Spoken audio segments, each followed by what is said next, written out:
Hey there and welcome back to the channel. It's been a long time. Been real busy in our outside of the homestead life, so it's been tough to get some recording done, but hopefully we finally got a little free time we can do that and kind of show y'all what we got going on. It's about to get real busy around here, and we'll just kind of give y'all a peek at what we got going on right now. Alright, so here's one thing we've got. It's a little greenhouse that you buy at Harbor Freight, and so far we're pretty pleased with it. The biggest downside of this deal is the design of the door.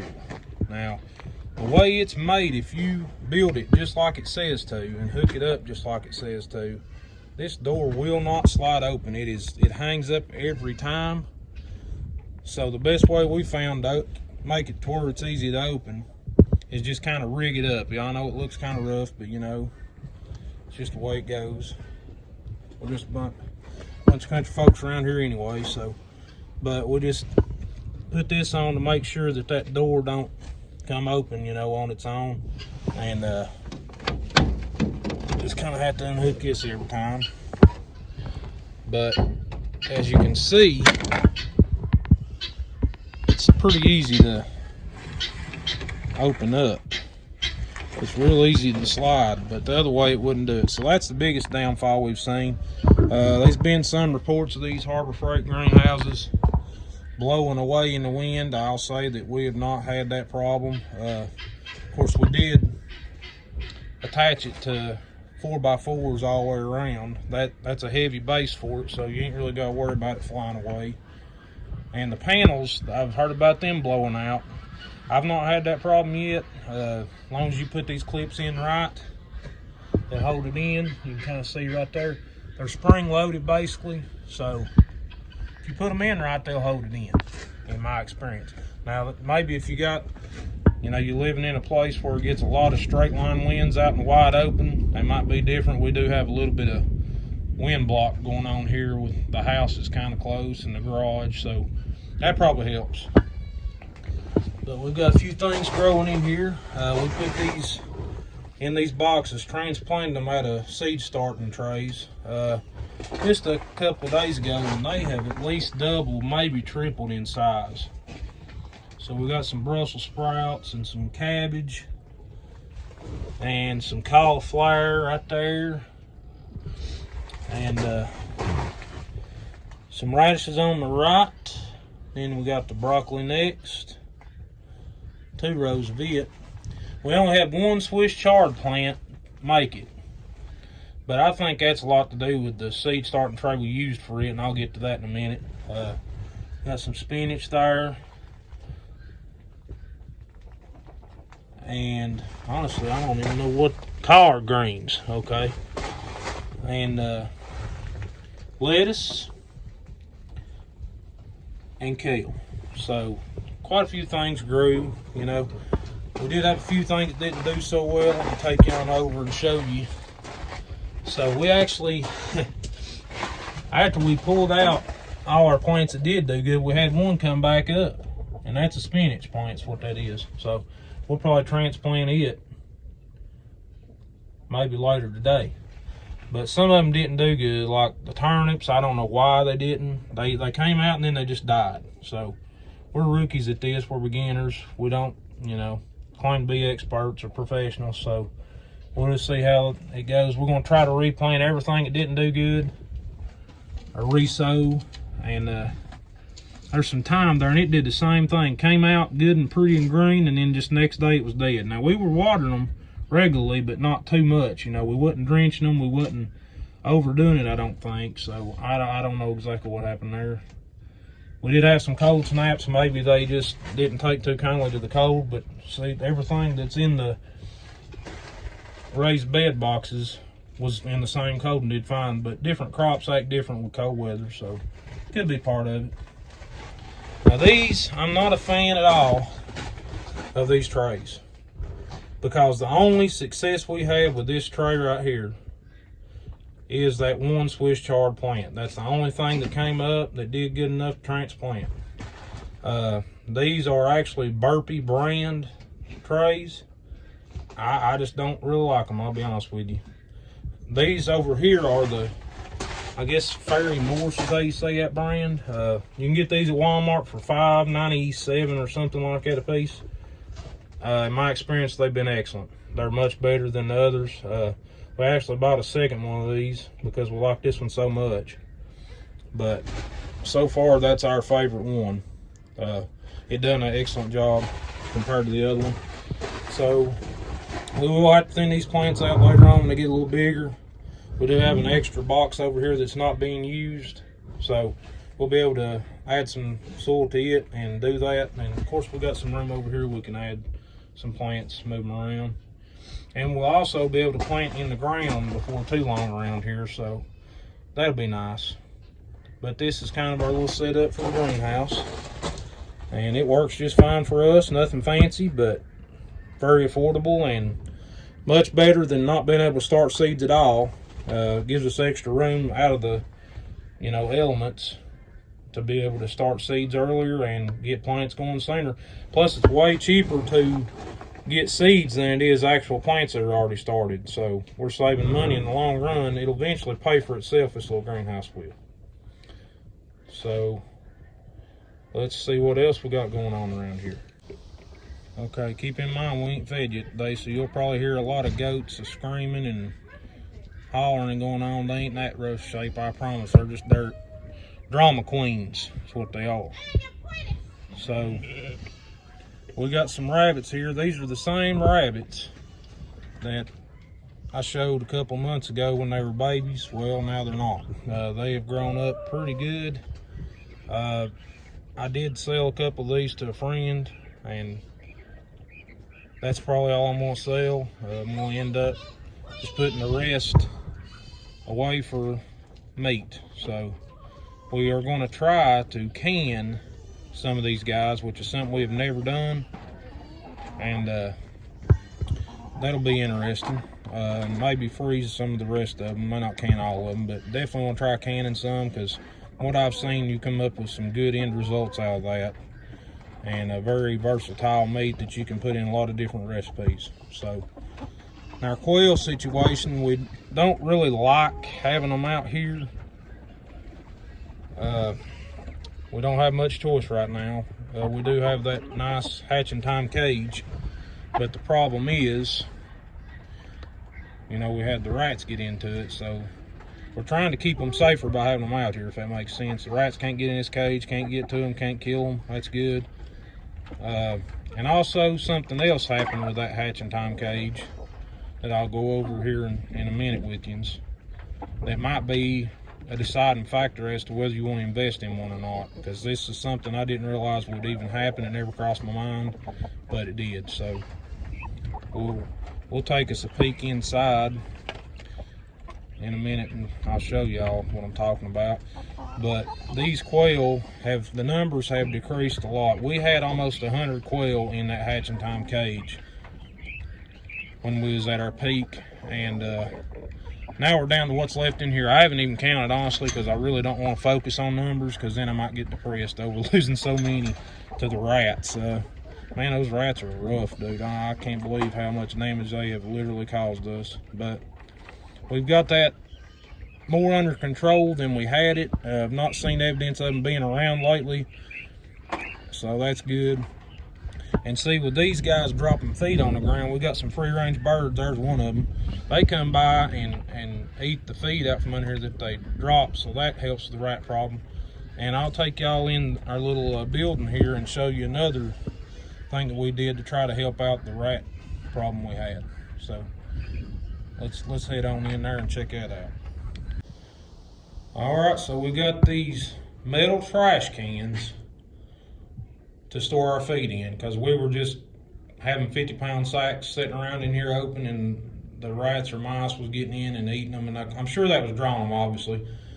I do have access to plastic barrels with removable lids, but I didn't have the extra time it takes to wash those out, so we just had to hurry up and get these, just because I didn't have the time to fool the other. So we just labeled what goes in each one, and they're obviously, rats cannot chew through these or nothing because they're metal.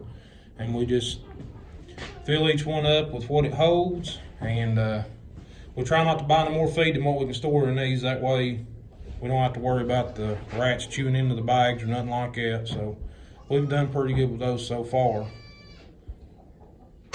All right, for now, here is where our quail cage is. So we have a door that kind of broke on us. That's not really that big of a deal. You know, we can order a replacement of that, and that's simple to replace.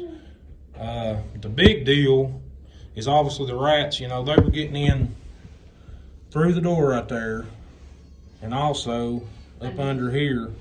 Because if you can see, there's squares there that and holes where the eggs roll out. Well, they were crawling in there, and they were just taking bites out of the quail, like a bite or two out of the breast and just leaving the rest of the body. And that was just enough to where they would keel over and die, and just wasteful, you know. So they were doing that. They were getting at least 2 to 3 quail every night. That's how bad they were. But an unforeseen problem that happened when we had a bitter cold spell, which was on about 0 degrees. It got down there a couple of days where it was really cold. Around here, that's real cold anyway. And the watering system, I never thought about draining it or nothing like that. Well, we've got some pipes busted somewhere. I don't know which one's busted or if all of them's busted. If you'll look back in the back there, you can see the white pipe that the red cups are attached to. That white pipe has busted in some of these. And I'm gonna have to go through when I get the extra time and fill that little tub up there with water and see what drains out where. So I can order these pipes new and replace the ones that are busted.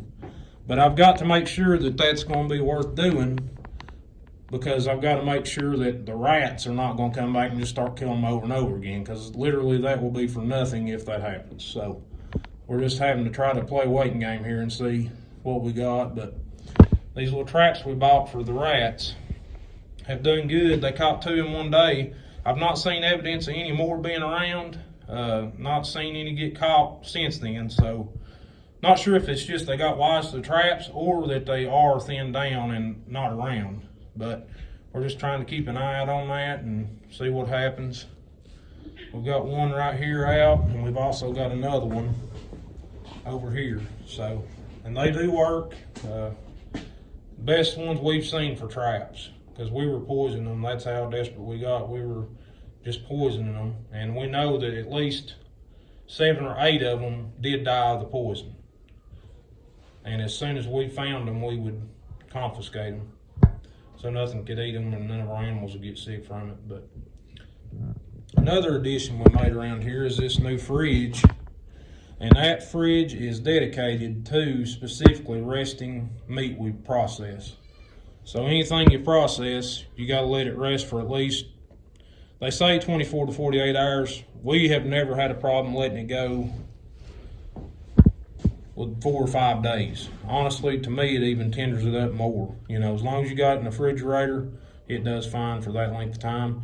But what we're going to do is just use this to rest our meat, because it gets tough trying to find room in your personal refrigerator inside when you've got all your other goods in there, you know, and trying to make room for, say, you butchering 20 rabbits. Well, that's tough. You got to stack stuff on top of stuff. You're, you know, moving stuff around constantly, trying to get things out you need. So we found it worth investing in this refrigerator. Of course, we can always rearrange the shelving. This is actually a full refrigerator. It can be converted to a full freezer if you want. But this gave us more refrigerator space than, say, buying a refrigerator freezer combo. And this was much cheaper than those two. It would have just been a waste of money to buy one of those. We got a brand new one because I don't really trust used appliances that well. I mean, if somebody was to, you know, offer a free one, that would be different. But if I'm paying for it, I'd like to have something that's guaranteed, you know, with a warranty and things, that if it tears up, I can get a replacement and not have to worry about being out some money. So we're going to have some rabbits in here next week, hopefully, and that'll be good to put that to use. All right, so here's our Muscovies we got there last weekend. They're doing excellent so far. Now, we only had 3 originally, and we've added 2 of those. We've got 2 males, and the rest of these are females back here.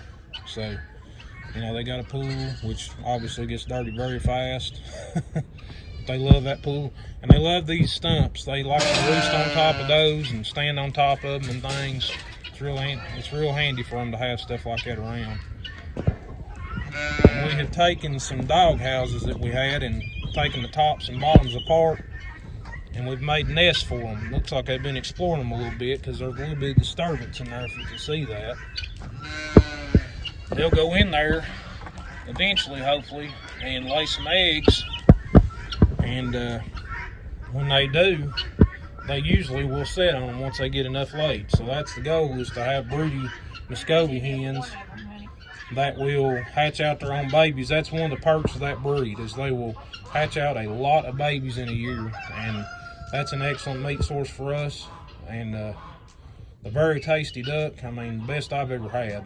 Very lean, low fat, so healthier to eat as well.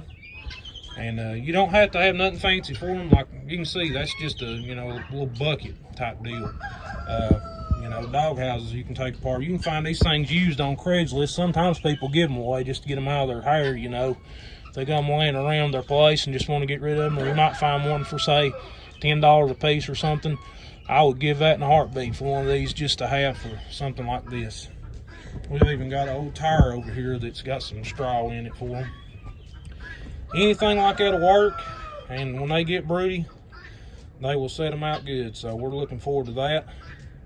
We've also got 4 males set aside for meat that we got cheap from the lady that we bought the hens from. So, and we had 1 male already here that was pretty mean, so we got rid of him. He's in there waiting to be processed because we don't want to breed for that kind of personality. So, but that's kind of what we got going on with the Muscovies right now. We'll keep y'all posted on more action when it comes up. Look at these guineas out here, ain't they something? These guys are always running around making all kinds of racket. Watch them run. Oh man, they're kind of crazy, honestly. And do they make some noise? Yes they do. All the time, just about. We don't mind, we like them anyway. Good for keeping down the bugs and the ticks and such, so at least let them do their thing. Well, we was going to get some food to the goats, but that didn't work out because it's been raining out and they're all in their houses and won't come out, so we'll save that for another day. But we appreciate y'all watching this video, and hopefully you'll subscribe to our channel. We sure would appreciate it. And feel free to like and comment and ask questions if you want to. And we'll see y'all in the next one. And God bless y'all.